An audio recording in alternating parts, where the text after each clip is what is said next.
Thanks for clicking on the video here on our Mimic. It's day 2 of GenCon, and this balloon sculpture looks complete.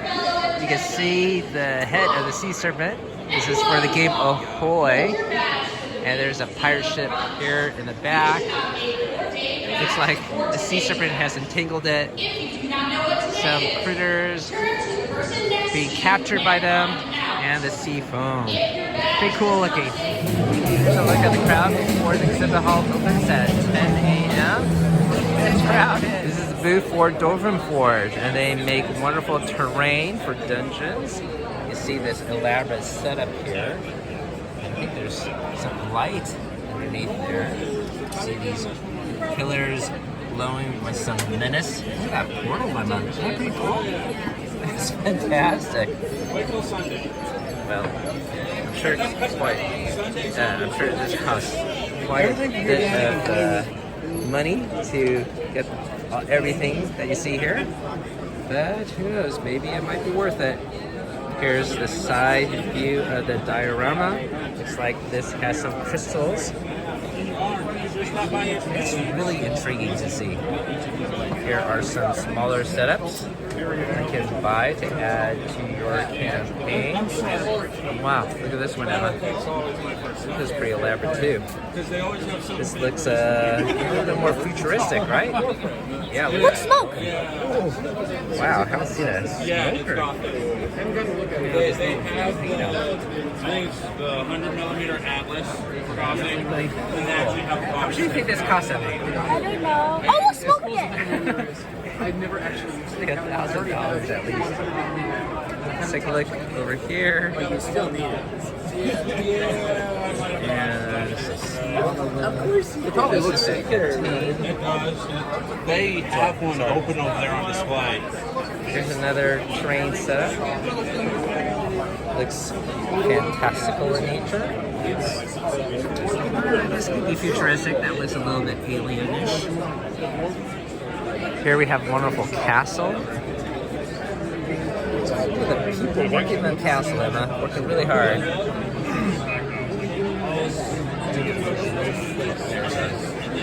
Pillar of fire. There's a lizard down below. Oh my gosh, there's a basement level to this thing. Nice. Did you find the hidden dungeon also?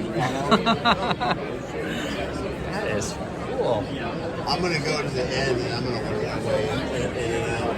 A lot of details here. There's a house, Emma. Look, there's a guy climbing up the balcony there. Oh no, werewolves are attacking everywhere. Even on the top of the roof here, Emma. Did you see these? Oh, I forgot to check out the basement, yeah. Oh my gosh. That is so cool. And there's more here. What is this thing? Spidey. Yes. Get it on top here. It's a 13-hour build. Look, two-headed croc. Two-headed croc, yeah. Okay, yeah, that's pretty Top here. This looks a little bit more peaceful. Peaceful village. They're gonna get ravaged. It doesn't feel like Okay, here, these guys are working hard. Everything else we saw, there was soldiers and warriors fighting everything. easily easy. Here's some small set dressings. Look at that. Big thing for a lot of like most of the This is a more devious entertainment booth. They have Fallout. You see a nice diorama right in front of us. Looking New very- World. Yes, that's right. It's supposed to be like a theme park based on a futuristic Coca-Cola. We have another diorama set off to the side here. Playing this RPG game. You're creating that group for you. The train makes it really cool. Here's a stack of the core set and multiple other miniature sets that get tamed for this system. They have many other IPs as well. Here's a look at them, including Dune. Looks like they also have Mass Effect as well.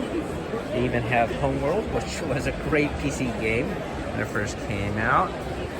And other IP here off to the side. There's Solitaire Games featuring Frosthaven, which my daughter is trying out.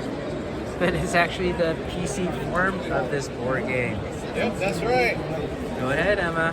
Load it up. Here's a display case for the actual physical game. They have buttons and bugs on top here. And then down below, they have a representation of all the miniatures and standees adjacent to each other. It's sort of cool to look at. And down below, they have other expansion packs that you can obtain. Here's a more affordable Jaws of a Lion. And some associated miniatures down below. And some more mercenary packs that you can obtain. Am I having fun in Frosthaven? Yeah. This is the Game Head booth, and they're featuring smaller games, including Trick or Treat, featuring art of some dot game. How wonderful does this look? How it works is on your turn, you're going to take a trinket from your hand as a bid to decide the turn order of who gets to draft from the trinkets that are available out here, including other players' bids. So in this case, this one has the highest value bid. So Gouda would go there, followed by Wander and Bernard. And then let's pretend that this is Gouda's hand, so they have a feather right here already, so they probably want to go grab another feather. Whenever they do that, you get points based on how many of the same item you have. And then you repeat this process for 5 to 6 rounds based on the number of players, and whoever has the most points from the trinkets they've collected wins. This is the booth for Cobalt Press, and they actually have a board game to feature here today, Necromancer. Dig up a few friends. Here's a look at some of their traditional adventures that they publish. Cobalt Press are handing out these small ribbons, small but fierce. I think that describes my daughter quite well, who is braving the dungeons of Frosthaven. What do you have in your hand, Emma? It's a pin because I completed the tutorial. I know, you are so good. Very cool, Emma. This is Good Games Publishing featuring 12 Rivers, and it looks very, very popular here. So how it's going to do it, because there's going to be multiple blocks at the same spot. Looks like an elaborate magic mountain with the marbles rolling down. You put some gates here to block them. We have another game called Citrus, which features a very dynamic looking game board area, which reminds me of... Yes, those are as many people. This is Mattel Games, and of course they have Uno and Treasure Hunters that you can see in the distance there. But the one they are highlighting with this jumbo-sized version is Spirits of the Wild Awakening. It's a 2-player game, and you're trying to get these stones out of the bowl that you stacked so nicely. Hold on. So you're competing over the stones in the bowl, and you want to give them to the animals that you have in front of you for points. And so each animal scores a little differently. Like the owl, for instance, will give you 3 points for every pair of stones you can get. The salmon wants 1 stone of every color, and will give you more points the more stones you give it. And there's 5 different animals. They all work a little differently. But you get the stones by using these action cards over here. These action cards let you do things like take 1 stone. You have 2 of those. 2 actions let you take 1 stone. You have 1 action that lets you take 2 stones. And when you take stones, you can take them out of the bowl, and you can put them both on the same animal, or you can split them up. This action tells you to add 2 stones back to the bowl, and then take 1. When you're adding stones to the bowl, they come out of that bag there. So you'll just randomly pull 2 stones, put them in the bowl, and then take 1. And this one, it lets you put 3 stones in the bowl and then move the coyote. Now the coyote is how you block your opponent. You get a chance to move the coyote, you'll pick this up and figure out which animal do I want to block. Maybe your opponent's working on the jackrabbit, so I'll put it here. And as long as coyote's on the animal, they can't add stones to that board anymore. It's a good way to stop them from working on one of the animals. But they might move coyote back to you. And throughout the game, every time you use an action, you'll turn this thing face down. And when enough of them are face down, you get a chance to use this one, which turns all your actions back face up, and lets you use one of these powerful spirit cards. The spirit power is a special one-time effect that can really change the game. And so that's the basic game.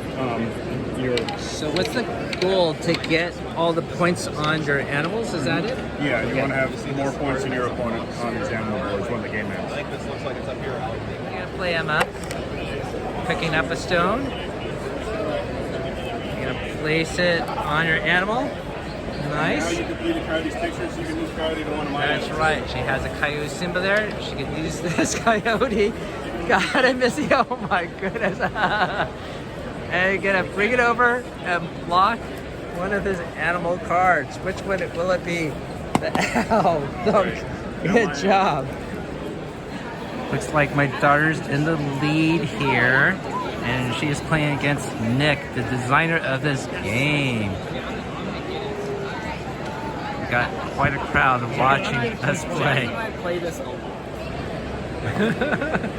That's the favorite part, is moving the coyote to block him. And here's the regular size edition of the game. So, I was going to move Coyote, but it doesn't matter now because we have 1, 2, 3, 4, 5 spirit stones, so now we just add up our score. So let's see, you got 5 stones here, 9 points double, that's 18. 3 but double is 6. 6 plus 18 is 24. 1 point here, 25. 4 double, 8 plus 25 is 33. And your owl, you got 6 but double is 12, so 33 plus 12 is 45. You got 45 points. Oh my goodness, I think you're gonna win, Emma. I got this complete. So 1, 2, 3, 4, 5 plus 3 plus 8 is 13. That's complete 13, so 26 plus 6 is 32. 32 to 45. You destroyed me. Hey, thanks for showing us the game, Nick. My pleasure. It's an awesome game.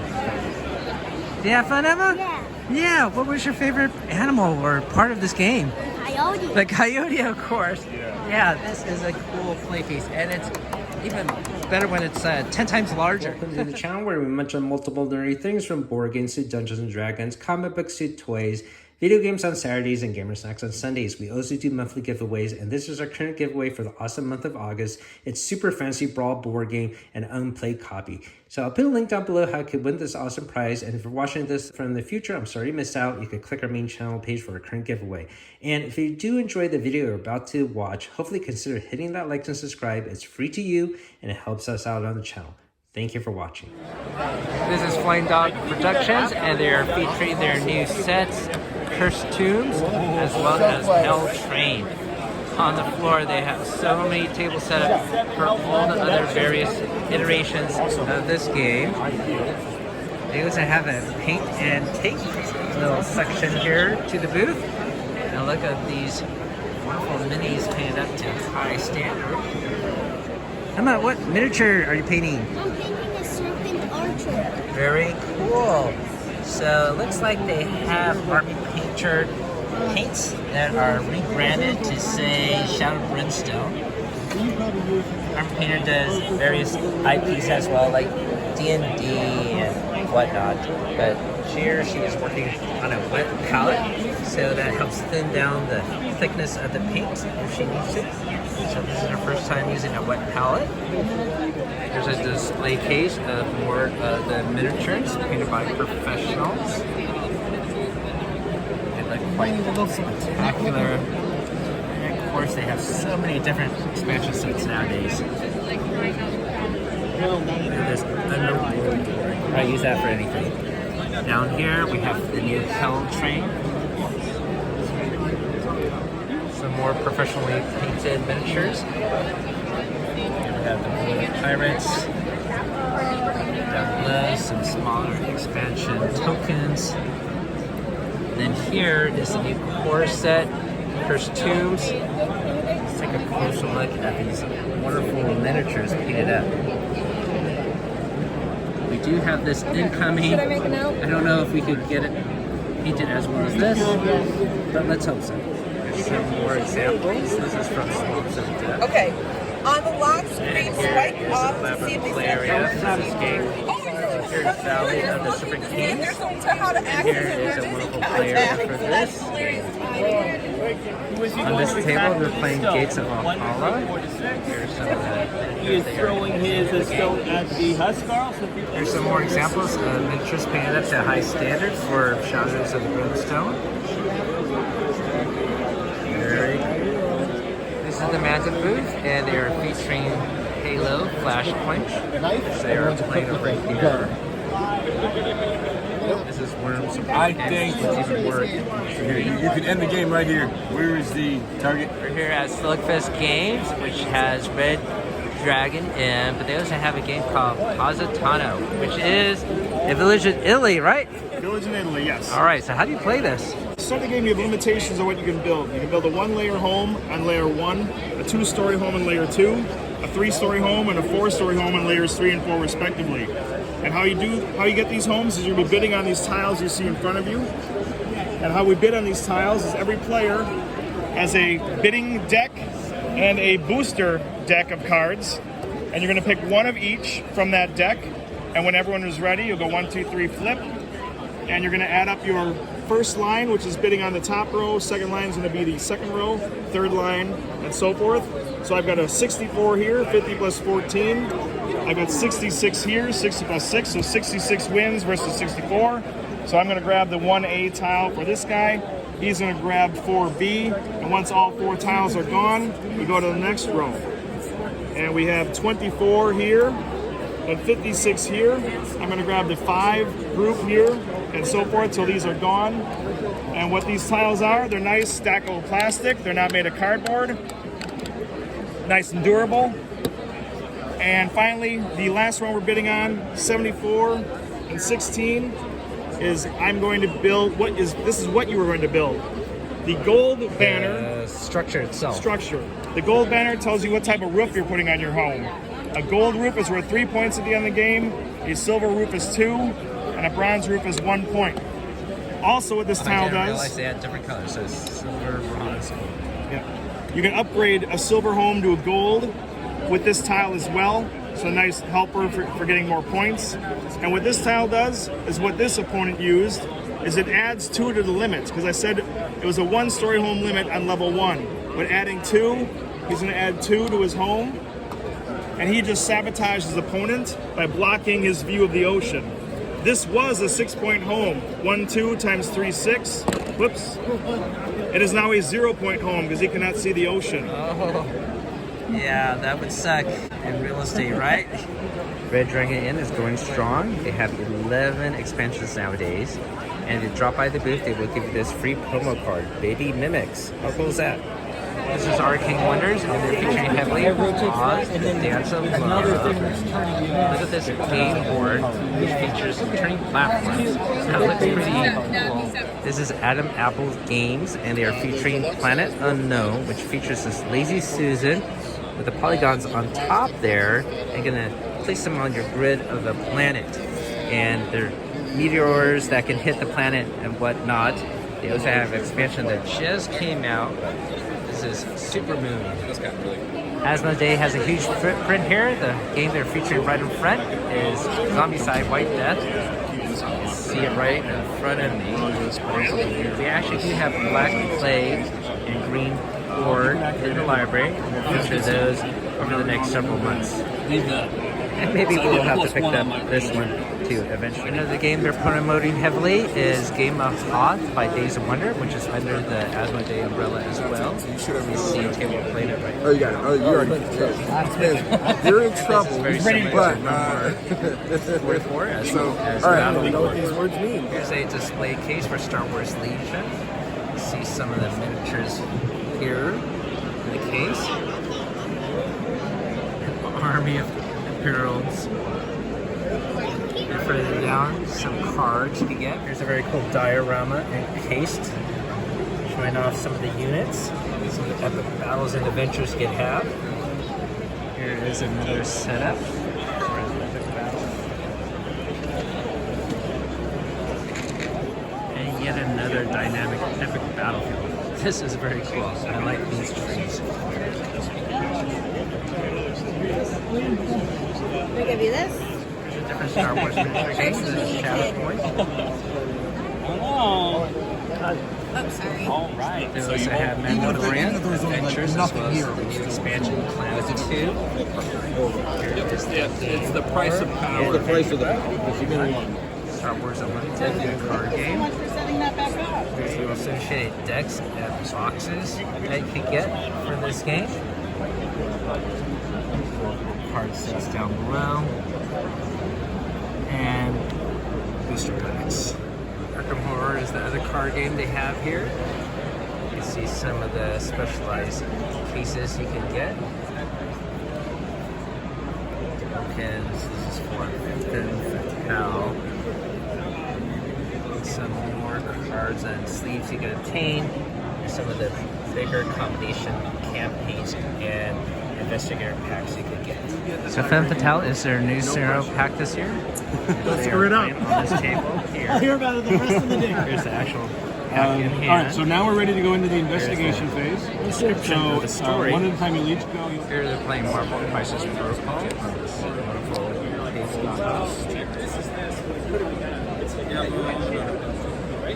Marvel Champions, the card game. Here's a look at the new expansion pack, Trickster Takeover Scenario Pack, and some associated tokens and health tiles below. In this section of Asmodee featuring multiple other different board games.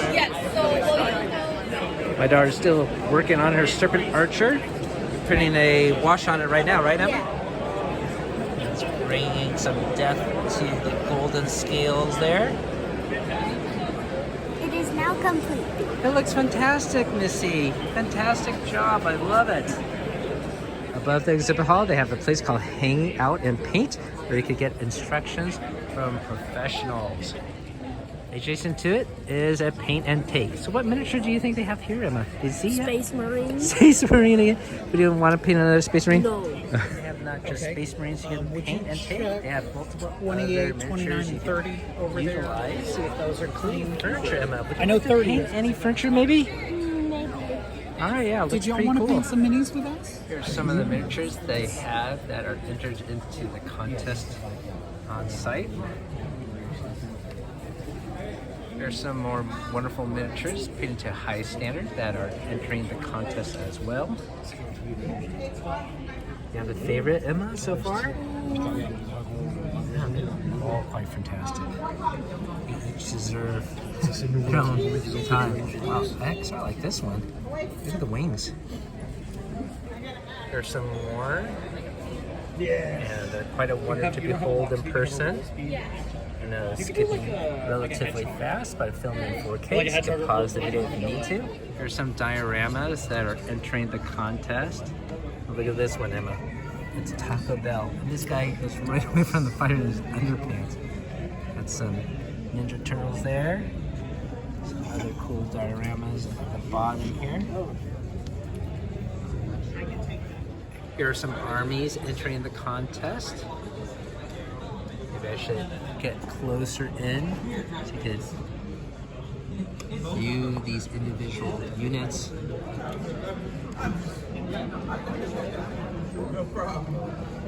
Look at this one. I guess they painted the miniature. It's encased in a dice, right? There's some statuettes painted. And at the very bottom of the shelf are these nice examples. Here is the last case. You saw something interesting, Emma? Flamecraft. Oh yeah, you're right. There's a little frame craft dragon there cooking some bread. Now, these are smaller individual entries to the contest. And here's the last row. There's some more larger miniatures. And here are the words that they are gonna give out. More eye candy. Sample paint sets you can obtain. And where are we now, Emma? That's right.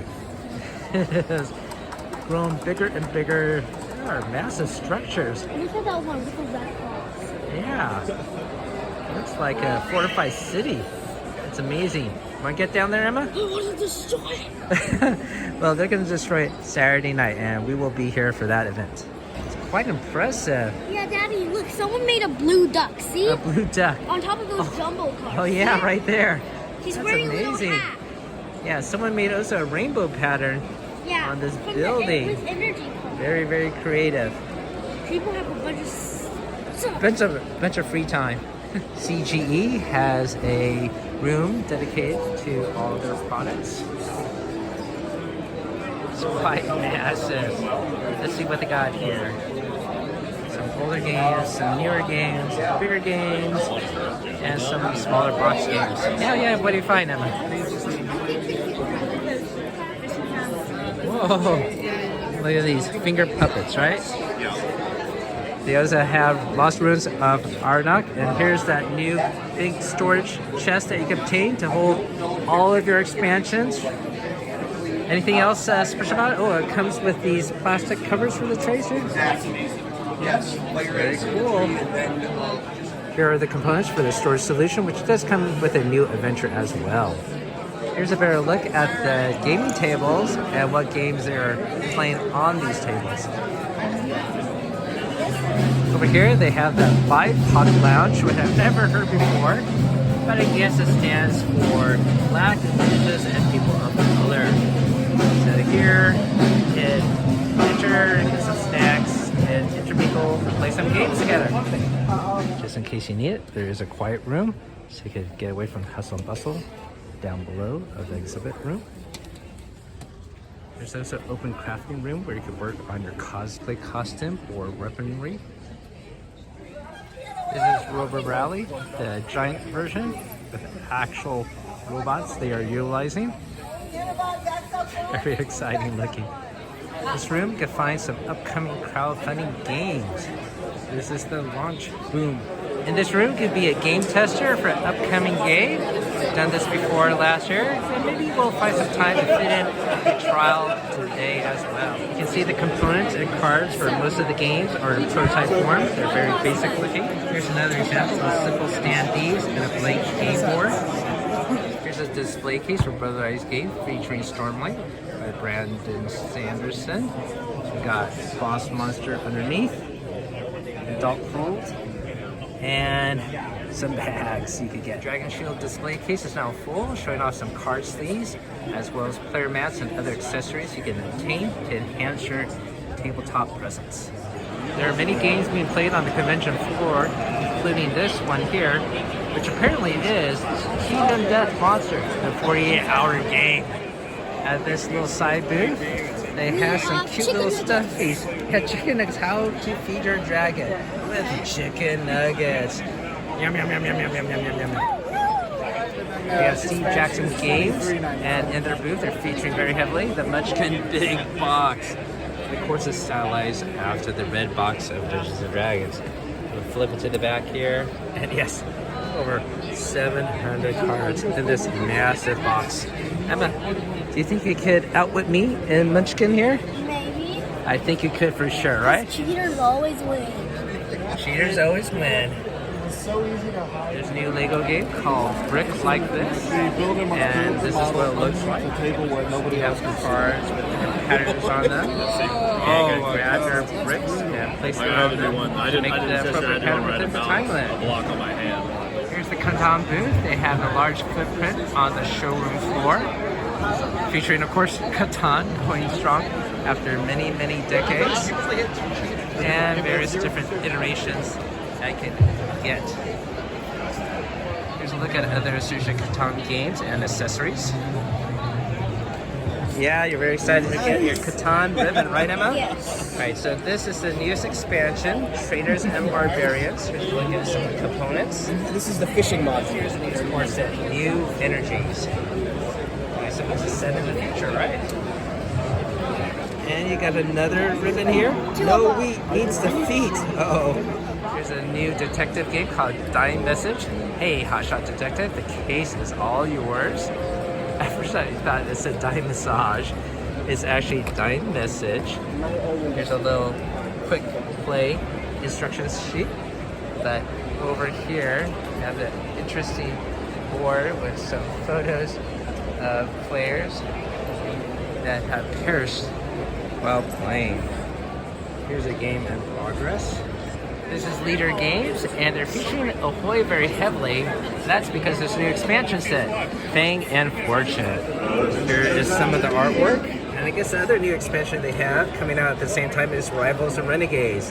This looks like it has the Blackfish Brigand faction, as well as the Shellfire Rebellion.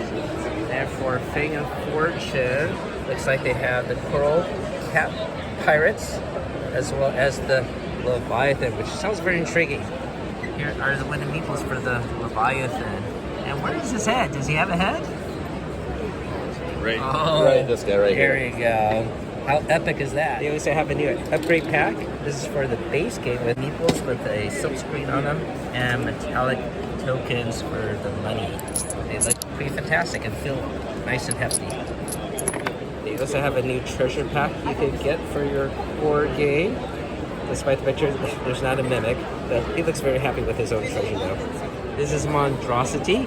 You try to have someone describe what this looks like, and then have your players draw them. And here's Emma. Wow, you did a fantastic job. How did you do that? Because I didn't look at the card. Yeah, that's right. You didn't see the card at all. Anyways, you vote who is the best and who gets the closest. But these cards are really wonky. There are really creatures that look very strange. They don't look like anything typical. So imagine trying to describe all of these creatures in your own words. And also, when you see the creature, you have to flip over, then describe them. So you can't even look at them and describe them. So that adds a layer of complexity. So pretty cool little fun party game. So this here is the core game, and that's the expansion. And on the back of the box, this probably describes better how to play the game in 3 sentences. In this room, they're playing Shadowrun, and they have the lights dimmed to make it look very thematic. This is Tea Witches, which features art by Sundara Tang. It's published by the Op, which unfortunately does not have a booth here this year. But we do have the game on site, and you can see the awesome components and learn how to play. We have Castle Razors here, and the game board looks pretty cool. We have these circular pieces that almost look like Tetris. But how do we play this game? The general idea of this 3 little pigs, no longer one wolf, but an army's coming. So we're building our castles vertically to keep them out. At the end of the game, the wolves are going to come in. It's a little bit messy right now, we're picking up, but the wolves are going to try to come in. Every layer of castle wall keeps them out. So you're going to draft a tile on your turn. You're then going to place that onto your castle walls going vertically, again for that end game assault. But any icons that you cover underneath are going to be activated. So this game is a little bit of a point salad. Some of those actions, I won't go into too much detail here, but you'll get village tokens for scoring and for multipliers. If you cover a golden pig, you will get the first player token, and then also you get victory point focused. Number 3 is if you cover a fortification tile, you're going to be going even higher. Finally is the swords. You're going to be sending the wolves to the opposing players, and then thematically the pigs are pouring soup over the castle walls, and you're going to be then kind of making them run away as you pour that soup. Very exciting. So yeah. And look at this yellow pig there. And don't forget the promo pig. Yeah. Oh, this is the promo pig. That's why it was so golden. It's just after 6 p.m. and they dimmed the lights in the exhibit hall, which makes this one stand out, which is literally lit up. Emma, you look very excited. It's because the exhibit hall is now closed. It's time for dinner? No, it's something even better than that. What possibly could be better than dinner? My ribbon. Whoa! Look at all these ribbons you have on your badge. It's almost as long as you are. I think my favorite might have to be Small But Fierce. Which is your favorite? No wheat means defeat. It's now past 6 p.m. and the exhibit hall in the distance is now closed. However, the convention hall is still open and going strong. There are many things still to do, and let me show you what we did last night. There are many things to do after the exhibit hall closes at 6 p.m. Last night, we were walking by a demonstration at Critter Kitchen, and we were gifted all these promos. This one, though, Winner Chicken Dinner is not from Critter Kitchen. It's actually from Slam Throne. So we played this last night. My daughter played against one of the instructors and was gifted this promo Pog. The other thing we did was learn how to play one-hit heroes with the designer. So that was quite exciting as well. So all these things we did, we were just walking by. They were not ticketed events, and we look forward to doing more exciting things later on tonight. We're officially going to sign off the video right now, as it's sometimes more fun to actually play these games and enjoy them without having the need to film everything. So let's say bye. Bye. And thanks for watching, everyone. Keep on adventuring out there. Yay.